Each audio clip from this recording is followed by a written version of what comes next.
WhatsApp guys, welcome to my new blog. তো guys কেমন আছো সবাই? আশা করি সবাই ভালো আছো। তো গাইজ আজকে আমি রুটি কিনতে তোমাদেরকে দেখাবো। 1 টাকা রুটি কত বড় পাওয়া যায় দুবাইতে, কত বড় রুটি। আর চ্যানেলকে সবাই লাইক কমেন্ট সাবস্ক্রাইব অবশ্যই করবে। তো আর একটা ইম্পর্টেন্ট কথা, কালকে আমি একটা ভিডিও আপলোড করেছিলাম মানে ধূপগুড়ি মসজিদ আর মন্দির নিয়ে। তো একটা বন্ধু অনেক নেগেটিভ কমেন্ট করেছিল, একদম বাজে কমেন্ট করেছিল আমাদের মুসলিমের নিয়ে। তো ওকে আমি একটা কথা বলতে যাচ্ছি, ভাই আগে ভিডিওটা সম্পূর্ণ দেখ, যে আমি কিছু খারাপ কিছু বলছি নাকি। যেই জায়গাতে মন্দিরটা ভাঙছে ওই জায়গার কিছু বন্ধু আছে, ওদের সঙ্গে আমি কথা বলছিলাম, তখন ভিডিও বানাইছিলাম। ও যে ঠিক আছে ভিডিও বানা, ওরা ভিডিও বানার পর আপলোড করেছে, ওরা ভিডিওটা দেখছে, বলছে ঠিক আছে। কিন্তু ওরা যদি বলতে পারে, তো তুই এইভাবে জানা নেই শোনা নেই এইভাবে একটা নেগেটিভ কমেন্ট করলি মুসলিমকে নিয়ে, কিন্তু কাজটা ঠিক করলি না ভাই। কারণ আমরা ইন্ডিয়াতে দেখি সবাই ভাই ভাই, আমি সেটা মানি, কিন্তু তুই সবারই সোচ তো একে না। তো চলো যাই, লেট করবো না, ভিডিওটা বেশি বড় করবো না আর। তো রুটির দোকান চলে এসছে আমি। তো গাইস এইটা হচ্ছে রুটির দোকান। এখানটা একটা দোকান আছে আর এদের আর একটা দোকান আছে ও সামনে। ওইখানটা সবজি টবজি সব কিছু পাওয়া যায়, এটা হোটেল আর কি। এখানটা শুধু রুটি বানায়, রুটি এখন যে নেই।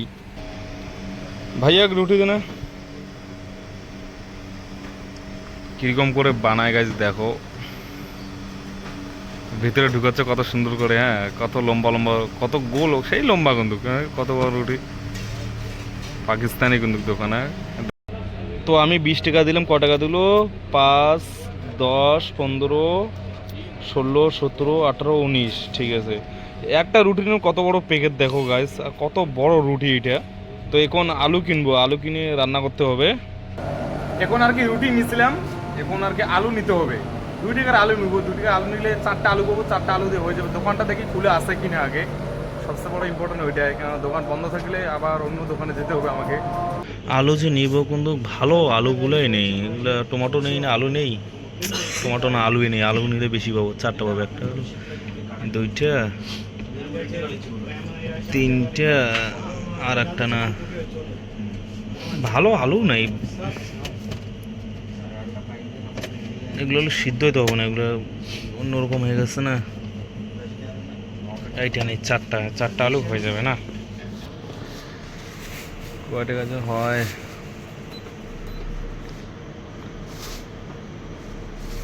देना 1.5 টাকা। 1.5 टाका, इतने ज़्यादा हो गया। 1 ग्राम और इधर 1 ग्राम 50 पैसे निकालो, मोबाइल के अंदर है। ये पर्स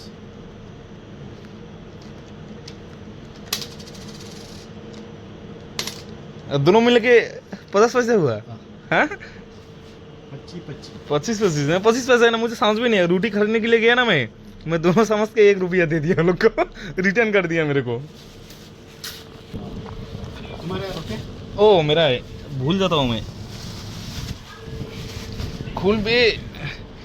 এখন রুমে যাই, রান্না বান্না করি। তো গাইস রুমে চলে আসলাম, আর আমাদের রুমে দেখি কি কি আছে, কেননা মোজ পেজ এগুলো তো কিছু নেই মনে হয়। রুমের অবস্থা কি করে রাখছে এখন দেখো, এখন আবার বিছনে কিরকম করে আছে সারা। এগুলো বাদামগুলো শেষ, কিন্তু কালকে পরোটা নিয়ে আসছি, পরোটাও শেষ। এগুলো আবার কি রে, এগুলো বাদাম। তো দেখি পিএস টিএস তো ওগুলো কিছু মনে হয় নাই, যত সম্ভব লবণ আছে শুধু।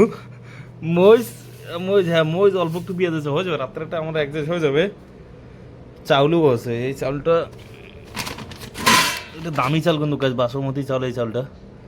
এই চালটা রান্না করবো। ভাত মনে হয় আছে, ভাত আছে, ভাতের চিন্তা নাই। তো দেখো রান্না বান্না করবো। তো আজকের ব্লগটা এই পর্যন্ত। সবাই ভালো থাকবেন, সুখে থাকবেন, দেখা হচ্ছে নেক্সট ব্লগে। Bye bye.